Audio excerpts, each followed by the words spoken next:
Hindi nagbago. Ganito rin yung hunter license ni God. Akala ko ginawa ng gold to platinum card.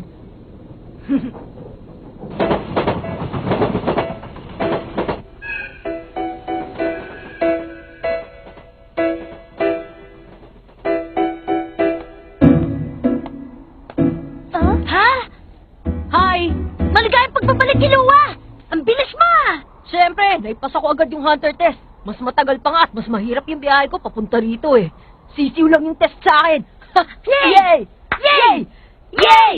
Yay! Sorry ah, puputulin kong masayang reunion nyo. Gusto kong tingnan nyo tong mga spell card. Ha? Wow, ang dami niyo na palang nakuhang spell card. Teka, may nasubukan na ba kayo dyan? Ha? Isa lang. Yung blackout curtain card lang yung ginamit namin. Hindi namin alam gamitin yung iba. Sa dami ng spell cards natin. Sayang naman kung hindi natin gagamitin. Isa pa, kung kakailanganin na natin yung card, baka hindi na natin magamit. Tama yung sinabi mo. Katulad nito, subukan yung gamitin. Contact? Oo, pwede ka makipag-usap sa isang player na nakilala mo dito sa game sa loob ng 3 minuto. Tignan natin kung ilang players ang nakilala natin. Okay. Contact card! On! Eto na.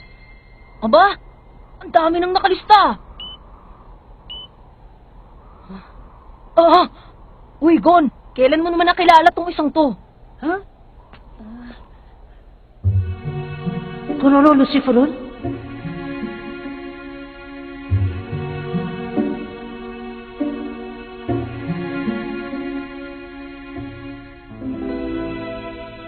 Si Kuroro? Paano nangyari yun? Hindi ko pa siya nakikita o nakakasalubong. Ha? Ano sinasabi niyo? Sino yon? Sino si Kuroro? Baka nakita niya tayo pero hindi natin siya nakita. O muntik na natin siya makasalubong. Pero, nakapagtataka, hindi pa na-shield na ni Kurapika yung Nen-power niya dati? Teka, sino si Kurapika? Ganun nga dapat. Hindi siya makakapunta dito sa Game World kung walang Nen. Kung ganun, isa lang ang posibleng paliwanag dun. Sabi niyo naman ako sa usapan!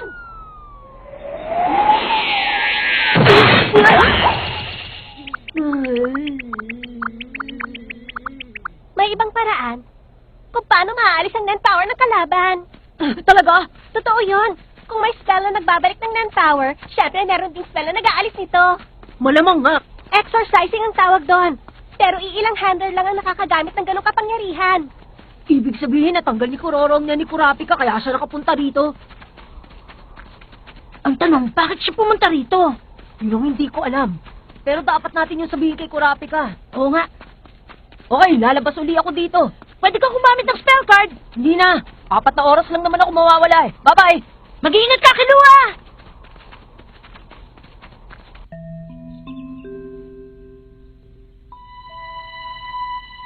Ayos to ah.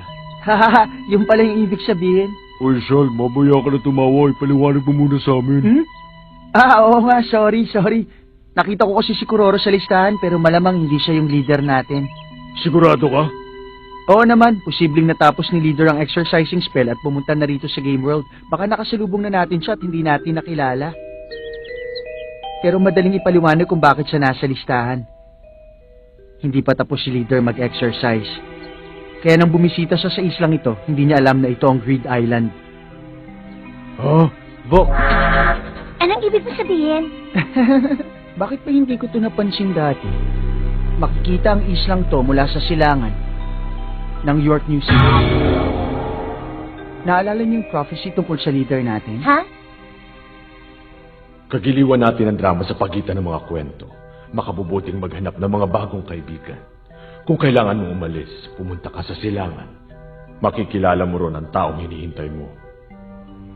Alam ko na. Naghahanap si leader ng taong mag-e-exercise sa kanya. At sa paghahanap niya sa taong yun, napadpad siya rito katulad nung nangyari sa atin noon.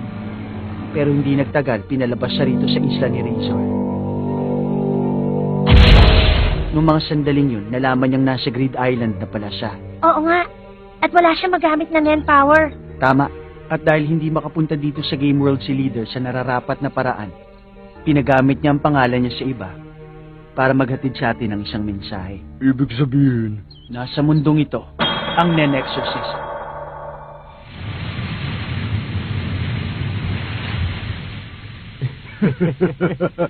Nagbago na naman ang layunin natin. Magtawag tayo na iba para sumali sa atin. Tama yun.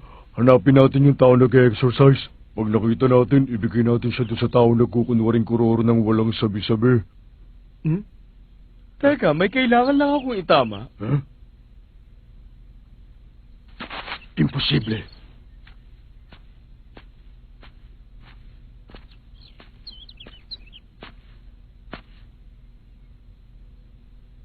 Hisoka. Ako talaga nakaisip na gamitin ang pangalan ni Kuroro. Pwede pa na pumasok dito gamit ang kahit na anong pangalan. Nalaman ko lang yun nung araw na dumating ako dito sa Game World. Ibalatan niyo na sa akin yun dahil sa naisip ko, nakuha niyo yung mensahe na gusto kong ihatid sa inyo. Tumigil ka nga! Isara mo na lang yung bibig mo at huwag ka masyado magyabang! Gawin mo na lang ang mga dapat mong gawin na mag-isa! Alam ko kung anong motibo mo, Hisoka. Pwede kitang harapin at iligpit ngayon kung gusto ko. Pero si leader nang bahala sa'yo. Kung may resulta na yung gagawin niyo, kontakin niyo lang ako. Kung may balita naman ako, kukontakin ko kayo. Paalam. Si Leader, humingi ng tulong kay Hisoka. Malamang napilitan siya pero ang hirap tanggapin. Malamang mano-manong laban ng kapalit pag ayos na siya. Di bale, sandaling panahon na lang ang paghihintay at babalik na si leader.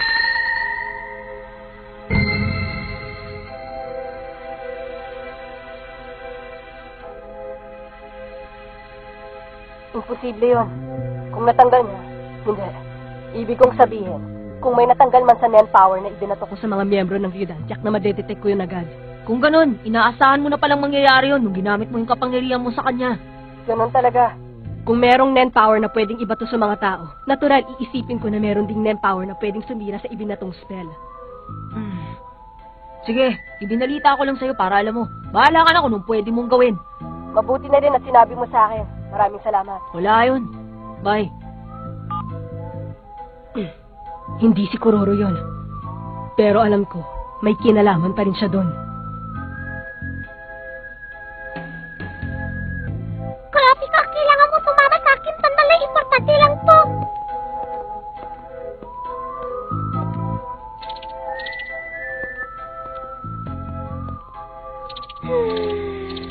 Ba't ganun ang nangyari?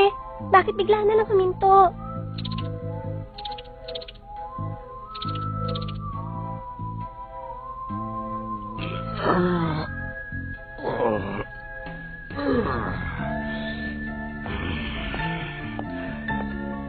May kailangan ka sa akin. Ngayong buwan, ano dapat? Ano dapat kong gawin? Nakikiusap ako! Sabihin mo, ano dapat kong Huwag gawin? ka mag-alala. Hayaan mo ako ng bahala.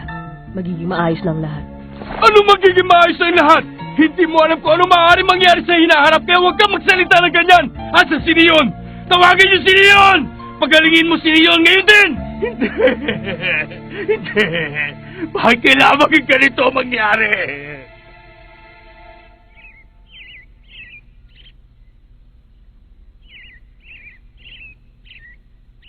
Anong balita? Mukhang hindi yata yun ang totoong Kuroro eh. Ganun ba?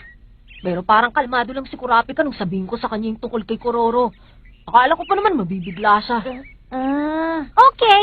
Alam na natin ngayon na hindi pala natin kailangang mag-alala. Tara, mag-concentrate na lang tayo sa mga problema natin. Okay! John, ipakita mo kay Killua ang gagawin mo para sa pang-finale mo. Huh?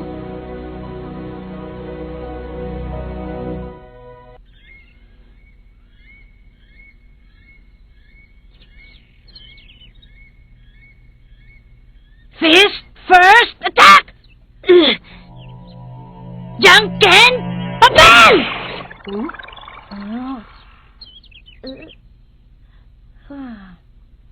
Sunod naman! Fist first attack! Janken Gunting! Ha? Ah! Yippee! Nagawa ko! Nagawa ko! Oh, teka, ngayon mo lang ba nagawa yan? Hindi naman, oh. Ang totoo niyan, 5 beses ko nang nagagawa yun. Ah, ilang beses mo namang hindi nagawa? Pero kahit na, araw-araw naman tumataas ang success rate ko. Sa 10 subok, may nagagawa akong isa. Okay lang, hindi problema yon. Pero tuwing gagamitin mo yun, kailangan mo bang sabihin palagi yung ganung mga salita? Ha? Yung mga salitang fist first attack tapos junkin. Yun ba? Eh, kasi pag hindi ko sinabi yun, parang hindi siya pang final blow. Ah, ganun ba? Pero malalaman agad ng kalaban ang gagawin mo. Saka bumababa ang depensa mo. Eh kung atakihin ka ng kalaban habang sinasabi mo mga salitang yun, Sasabihin ko, sabay ilag. paano kung di ka makailang? Sasabihin ko pa rin! Ha? Biscuit, sabihin mo nga, talaga bang okay lang sa'yo yung ganitong estilo? Ang totoo, nag-aalala ako ng konti. Pero ang mahalaga naman dito, gusto niya yung ginagawa niya. Okay, ito na. Junken Papel! Alangan lang ako pero may katwiran siya. Matatarantara sa kanya ng kalaban. Yung bato pang short range, gunting pang middle range, papel pang long range, tatlong uri ng atake. Pag na-perfect niya, magiging makapangyarihang sandata yon. Sa bagay. Teka lang, eh yung sa'yo naman ano na? Yung sa akin? Yung sa akin, eto na lang. Maganda rin yan, electricity at yan. Pinag-isipan mong mabuti. Magiging malakas na sandata yan. Talaga? Marami nga akong tricks na pinag-aaralan ngayon eh. Ah? Ang galing! Fist first attack! Tama na yan! Natutuwa ako dahil ang gagaling niya ng dalawa. Okay, ngayon naman simulan na natin. Seryoso na nating haharapin ang game.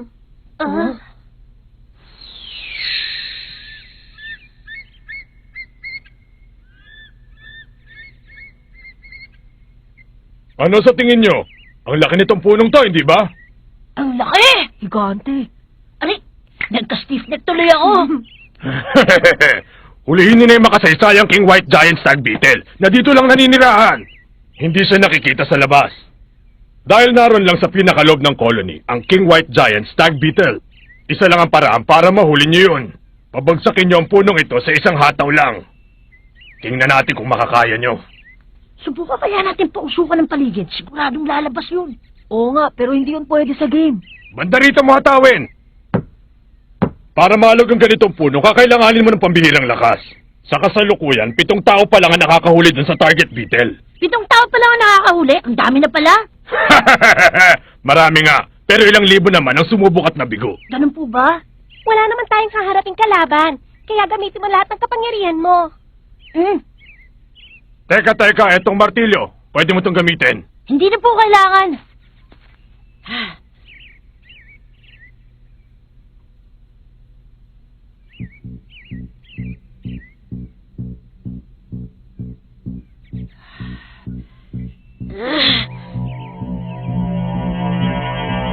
Fist first attack! Junken! Bato! Ha!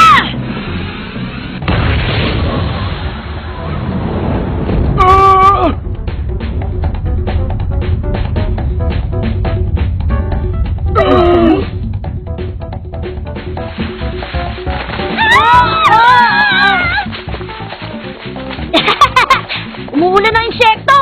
Ang dami nating nahuli. Ang daming beetles! May longhorn beetles pa! Aha! Huli ka! Ang King White Giant Stag Beetle! Meron pa palang isa dito. May nakita rin ako isa pa! Meron na tayong card ng King White Giant Beetle. Hindi lang isa, kundi 3! Alam nyo, matagal na ako nagbabantay sa gubat na to. Pero ikaw ang unang nakahuli ng 3 beetle sa isang suntok lang. Hindi pa nga po todo yun eh. Nag-alala po ako na pag ibinuhos ko ang lahat ng lakas ko, baka masira ko yung puno. Ayos to. Magdadagdag pa tayo ng ganitong card hanggang sa makakaya natin. Magandang card to na pang trade. Sabi niya, 7 tao pa lang ang nagtatagumpay, hindi ba? Ibig sabihin, maraming magkakagusto nito dahil libo-libong taong sumubok pero nabigo. Oo nga no?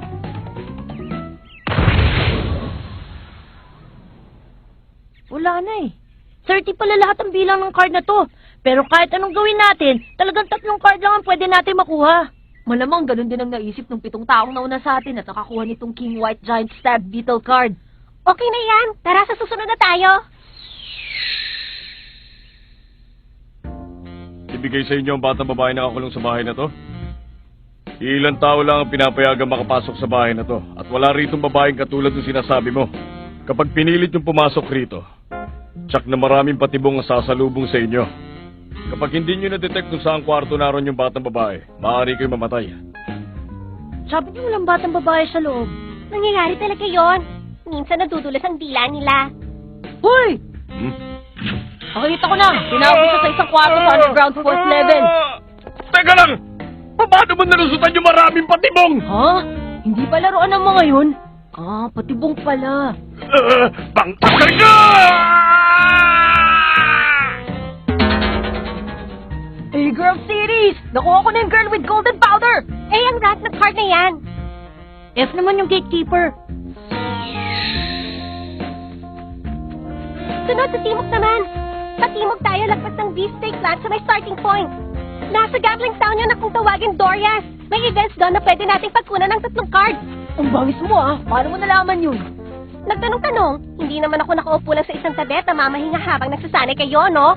Sa ganitong anyo, madali kong nakuhang tiwala ng maraming manlalaro. Gusto ko na pong umuwi, pero wala naman akong trading card na pwedeng maggamit. Ang galing ko umarte, no? Tapos nakukuha ko ng impormasyon na kailangan ko. Teka lang, 15 na ang petsa bukas, hindi ba? Ano ngayon kung 15 na? May monthly event sa Antukiba. Dadaan naman tayo dun eh. Sumali na tayo. Sige, marami naman tayong protective cards eh. Ang mga nagwagi! Ang parents ni Nagon at Kilua!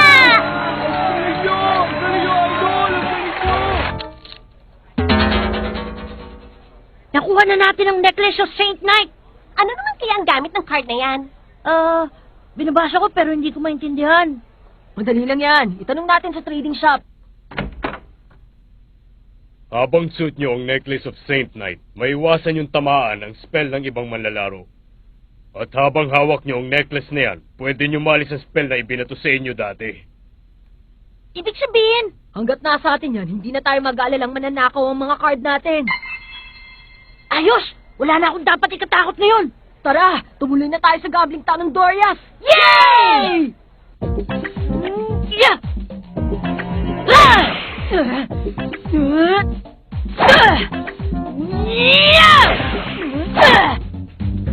The Potion of Wish! Helmet of Memory! Nakuha na rin natin ang Risky Dice! Yay! Ang galing natin! Ang dali lang! Ayos! Madali lang? Sige, madali yun. Nandito kayo dahil dugo at pawis ang ibinuhos nyo sa loob ng 3 buwan.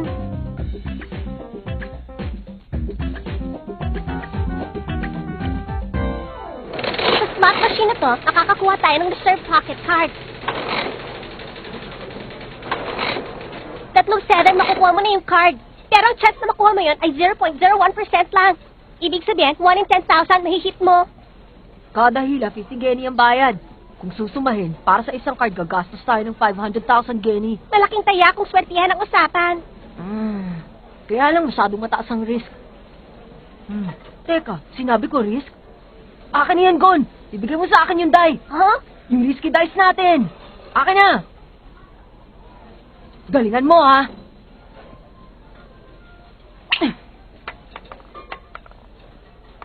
Siguradong siswertein tayo! Okay!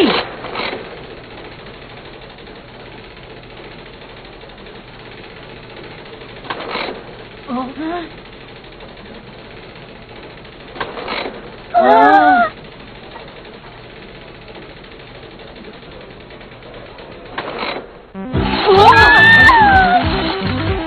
Nagawa mo!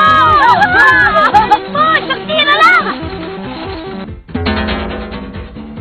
Sa wakas, ang Rainbow Diamond, atin na! Sinasabi ko na nga ba eh, itong die na to ang kailangan para mapataob natin ang bayang to. Pero paano kung pagtapon ng dime at hindi kamalasan ang umabot sa atin? Huwag mo malalahanin yun. Ang probability na lumabas yun ay 5% lang. Bihirang mangyari. Oh, May chance slot machine na sumabog! Isang customer maluban na sugatan! Sabi na nga ba, may kakaibang nangyari. 5 ulit at sunod-sunod na tinamaan ng jackpot. Balita namin may ginagamit sa kakaibang die. siguro dapat tumigil na tayo. Hindi, subukan pa natin isang beses. Isa na lang! Kasasabi mo niyan, ipapahamak mo sarili mo. Ganyan din ang ginawa mo sa York New City. Gon, kung ayaw papigil ng isang yan, gamitan na natin ang dahas.